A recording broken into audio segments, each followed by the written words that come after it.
If you're wondering what to bring in your backpack for your upcoming trip to Australia, you're in the right spot.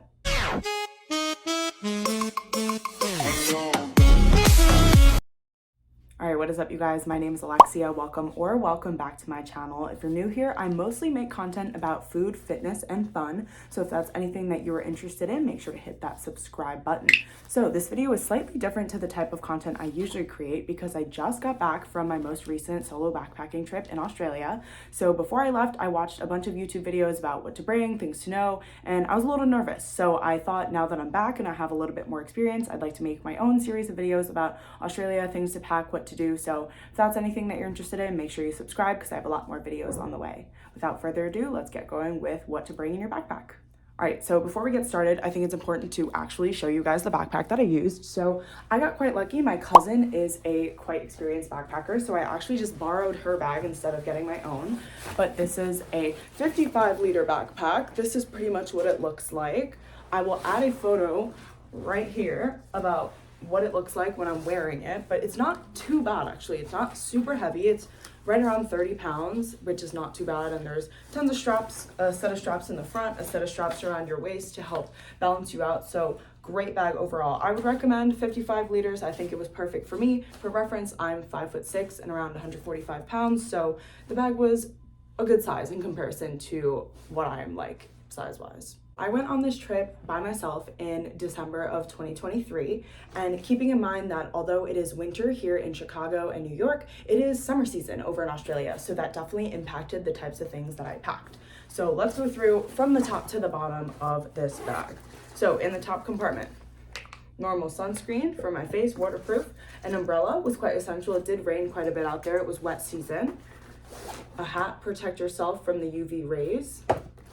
A tote bag. I would recommend bringing like 3 of these, honestly. They came in handy for grocery shopping, using them as a bag to store my food in the fridges in hostels. Anytime I was in the bathroom that only had hooks instead of a counter, I would use the bag for my stuff. And also if I slept on the top bunk, I would use this bag just to like hold any of my toiletries or any items that I needed. So really recommend a tote bag. Another waterproof reef safe sunscreen, and miscellaneous plastic bags actually came quite in handy a lot. I would recommend packing some of those as well. A little travel kit that I got from the plane, and oh my god, cannot stress this enough, waterproof phone case. You can take underwater videos, just bring your phone in the water, keep your valuables safe. 10 out of 10 recommend bringing one of these. All right, another miscellaneous plastic bag. Right, that's it for the top compartment. So opening up the bag, one thing that's great about this bag that I have is it opens up from the top like this, but you can also zip it from the sides like a normal suitcase. So you have 2 options to access all of your stuff. Definitely not the safest storage option for storing valuables because there's so many access points, but really good for just keeping your clothes and things that aren't too valuable. So from the top, I have one hoodie. I actually bought this one while I was in Australia because it was quite cold when I was in Melbourne, especially once you get to the south, it's not super warm. Nice Australia hoodie. Bag of toiletries. I would recommend bringing definitely your own soaps, right? Hostels aren't going to have that for you. And anything you need, whether it's razors, moisturizers, sunscreen, hair ties, deodorant, makeup wipes. Whatever toiletries you use at home, I would try to not skimp out on bringing what you need to Australia. I think that even though you're traveling, it'll be nice to have all of the self-care items that you need so that way you could always feel clean and refreshed even while you're traveling. I brought a purse just for any city days that I had. So most of the time I was out in nature in the wild doing things like that, but some of the days I was in Sydney, I was in Melbourne, so it's nice to have a cute little purse to store your items. Also, if you're going on nights out, that really came in handy. The biggest thing that people talk about when packing their bags is getting packing cubes or anything to help you sort out your items and also keep them clean and dry and away from any water that might get on your bag. So I did not have packing cubes, but I decided to just use big plastic bags instead, which for me, they actually worked perfectly. Didn't need a packing cube. Everything I needed was sorted away. And although they're not labeled, I just remembered what was what. So this is my bag of shorts. I just brought 2 pairs of jean shorts, 2 pairs of athletic skirts, and then 3 pairs of athletic shorts with me. And then I have my bag of tops. I tried to bring mostly like super tiny tank tops, things that I could bring many of and they wouldn't take up too much space. Some of them have a built-in bra, which was quite convenient, especially for days when I was hiking, didn't want to be wearing too many different layers to make me sweaty. And I did bring a few going out tops, as well as in my shorts bag I brought a little mini skirt that I could wear, so things to wear when I was going out to the bars and anything else like that. These came quite in handy as well. I just tried to bring versatile items that you could wear with different types of pants, whether it's jeans with one day, a mini skirt one day, just things that kind of match all around so you can mix up your outfits was really good for me, especially because you can't bring too much in your backpack on the trip. Next up, I have my socks, sports bras, and underwear. I'm definitely saying in this category, you could bring a little bit more than you might think you need, especially with being outside every day, sweating. It gets really hot, especially during the summer. You're probably going to be changing your socks and underwear, especially a lot more than you think. So these don't take up too much space. They're quite light, so try and pack in as many as you possibly can would be my advice. Next up, I have a big microfiber beach towel. This one came quite in handy for either laying out on the beach, wiping myself off after I get out of the water, or after I've gone for a swim, anything like that. And because it's microfiber, it dries very quickly, which is one of the most important things, because you never know how much time you're going to have to let your items hang out before you need to travel to the next destination. So having something that dries very quickly was super resourceful. And I have my swimsuits, cover-ups, and rash guard. I actually ended up not wearing the rash guard at all, so if you were thinking about bringing it, you might not need it. If I could go back in time, I would have packed more than 3 swimsuits. I think because it's summer season, it's super hot in Australia, pretty much every day you're going to be doing something water or sun or outdoor or beach related. So I do wish I brought more than 3 swimsuits just because I felt like I was wearing the same ones over and over again. So if I could go back, I would have probably packed 5 or 6 swimsuits instead, and maybe sacrificed 1 or 2 of my shirts to switch up the ratio. A big sunscreen, quite important. This one I actually bought once I was in Australia. I would recommend actually bringing your own sunscreen, first of all, whatever you have at home, but then trying to buy a bottle of sunscreen once you're in Australia, because there's a hole in the ozone layer out there. So the sun is just a lot stronger and beats down on your skin. So you would rather have that like local sunscreen that's built for the Australian heat, the Australian UV rays, and just really protects yourself from the sun.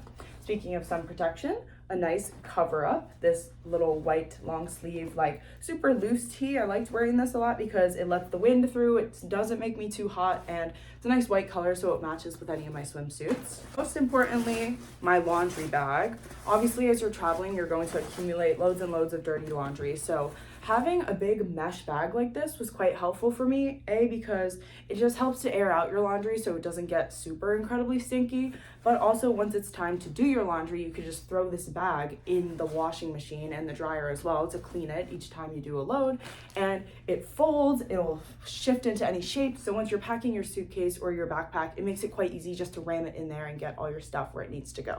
Last but not least, I have some of the shoes that I brought on my trip. I only brought 4 pairs of shoes in total, and I think that was the perfect amount. I brought 1 pair of running/walking sneakers that are very comfortable. I brought a pair of Hokas with me, and then I brought a pair of flip-flops. These were obviously extremely necessary given how many times I was at the beach, the pool, on a boat, and also you would like to wear these in the shower and just walking around your hostel, because you don't really want to be walking around barefoot in any like public toilets or anything like that. I brought a pair of water shoes actually. These I would say are optional, but I did do a couple days at the waterfalls and it was really nice to, oh, they're kind of broken over here, oh well, but it was kind of nice to have a shoe to give me better grip on the rocks. And last but not least, I've already actually put these away in my closet, but I brought just 1 pair of like nicer white like walking around shoes for the city or for a night out, anything that is standard, matches with all your outfits, and is pretty classy and looks good for a night out. Brought all of that, as well as 1 pair of sunglasses and the tripod that I'm using to film this video right now. For me, I was solo traveling, but taking good pictures was a top priority for me, so making sure I had a tripod so I could take my own pictures wherever I was without asking anyone for help was super, super important. That, obviously, don't forget to bring your chargers, any makeup that you may have, and then pajamas, don't forget that as well. But that is pretty much everything that's in my bag. I've just emptied it out. If I could suggest a few additional items, you'll see right here I have a padlock on the bottom of my bag. I brought 2 of these along with my trip. They came in handy whether I needed to lock up the laptop that was in my daytime backpack, whether I was using a locker in the hostel. Most hostels have lockers, but they don't necessarily have locks. So make sure that you bring your own locks with you. Obviously your toothbrush and a bath towel. Same thing for your bath towel. Try and get a microfiber one. That way it'll dry nice and quickly. And besides that, think about your own lifestyle. Who are you as a person? What are the things that you use in your daily life that you think would benefit you while you're backpacking? But number one tip is pack light, right? This backpack has to go on your back when you are about to move from location to location, whether that's walking to the bus stop, walking throughout the airport, walking to your hostel from wherever you've just arrived. And if your bag is too heavy, it's going to be quite difficult to move. And also if it's too packed to the brim, it's going to be really difficult to pack and unpack your bag every time you move hostels, move cities, move locations. So keep all of those things in mind. I think in total, once I had it all set in, my bag was around 30 pounds, which I think was perfect in terms of weight for carrying on my back. And even though it was pretty full to the brim, it wasn't impossible to pack it back together. I think one thing that helped a lot was the top here has this adjustable strap like this, so you could kind of close it like a trash bag. And then there were adjustable, what's it called? Like seatbelt type clips. What are these even called? I don't know. These types of clips right here. You could adjust the length. So even if I packed my bag and it was really full to the brim, I could just adjust the clip, make it longer, clip it in, and then manually pull and tighten it to get the bag to come back closed. So really, really recommend. This bag is from North Face. And although I didn't purchase it myself, actually I have no idea how much it was, but I would think that most backpacks are anywhere between like $100 to $300. So obviously you could think about how many trips you plan on going on, what's most important to you, form, function, price, any specific capabilities that you're looking for. But this bag was perfect for me, and I think everything I brought really served me well on my trip. So that is everything that was in my bag. I hope this video was helpful to you, and I hope it gave you a better sense of what you should bring on your backpacking trip to Australia. If you have any questions about anything that I've packed, anything I did on my trip, anything about the backpack, anything about Australia, I might not know the answer, but if I do, obviously I'll respond to you. So leave me a comment down below, or feel free to DM me on my Instagram at livelikeLex. I will leave that username right up here. And I do have a few more videos related to Australia, things that I did, some tips coming up. So stay tuned on my channel for those videos. Make sure to hit that subscribe button to make sure that you don't miss those. And with that being said, if you are going to Australia, just know that you're going to have the most amazing time. So wishing you lots of luck, a safe trip, and that now that you've seen this video, you pack all the right things so that you're prepared. So with that being said, have an awesome day, good luck on your trip, and hope to see you in the next video. Bye.